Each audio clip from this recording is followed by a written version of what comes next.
Water.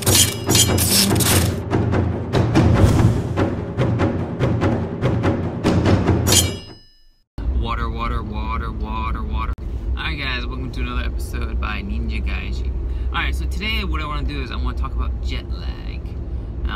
So if you're coming to Japan, and this actually doesn't matter in what capacity, either as a tourist or if you're coming to live here, right, move to Japan, you're gonna have to deal with a certain level of jet lag. And jet lag affects people differently. Some people have different approaches to it. I know some individuals like to adjust their sleeping time to their destination time. So for example, if in Japan it's going to be like 10 p.m. roughly time to sleep, in your home country, it might be, sometime in the afternoon, or, really in the middle of the night. They attempt to try and adjust their body clock. And that sometimes it works for them, sometimes it doesn't. Personally, I don't do that approach. What I like to do is I just like to drink a lot of water on the plane. What you want to do is as soon as you get on the plane from your host country to coming to Japan, or really this applies to any type of travel, but I'm just going to say Japan in this case. You want to adjust your clock to the country you're going to and just drink a lot of water. Something interesting to note is on airplanes, it's super dehydrated. It's actually drier on an airplane than it is in the Sahara Desert. And the reason for this is because on the plane, it's constantly just recycled air.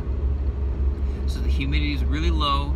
If you ever notice that after a long flight, you might have like chapped lips, really dry throat, and that all is because of the fact that it is very dry and the humidity is very low on an airplane. So you want to stay hydrated. Staying hydrated is a very good way to starve off any possible jet lag, and you can reduce it greatly. Something you definitely do not want to do is drink alcohol on a plane. I know some people will, some people do. One drink equals like 2 on land, and that's fine and all, but you're already at a dehydrated state, and by drinking alcohol, you're gonna dehydrate your body even further. So it's something I do not recommend. Now some people, that's how they cope with long airplane travel. They drink a lot, they sleep, etc. But as far as being able to adjust to the country you're going to faster, I would not recommend doing that. And then in my own personal case, when I came to Japan on the JET program, for like the first 3 days I was in Tokyo, and jet lag really didn't affect me that much. Because I drank a lot of water on the plane. Basically, for the first, I want to say maybe 4 or 5 days in Japan, I would sleep around 9 to 10 p.m. and I would wake up at about 6. So it wasn't that bad. The first few days I woke up really early, like maybe 4:35, but then like my body got really used to it. And I've gone back and forth between Japan and America a lot of times, and that's usually my approach. Drink a lot of water. That's my first suggestion. Second is do not take afternoon naps, whatever you do. You want to adjust yourself as fast as possible. So when you arrive at your host, or arrive at the country, like Japan in this case, try not to take any naps, and try and just fight through it until nighttime when you're normally supposed to sleep.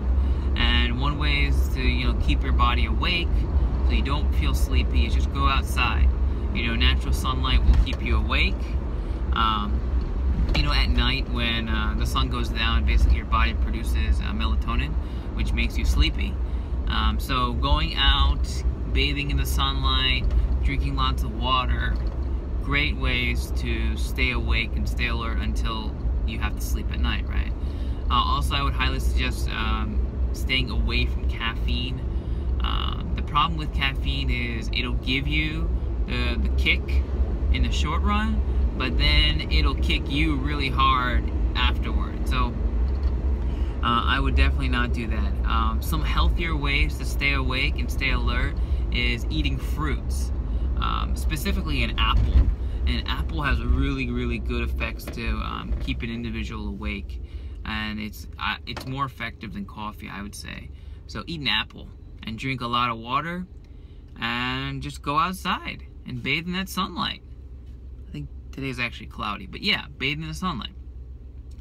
So yeah, so if you have any questions, I just wanted to make this quick video on jet lag. If you've had your own experience with jet lag, coming to Japan, leaving Japan, or possibly even a different country, you know, anything like that, or if you have any questions about Japan in general, just please comment down below, and I'll be more than happy to respond as soon as I can.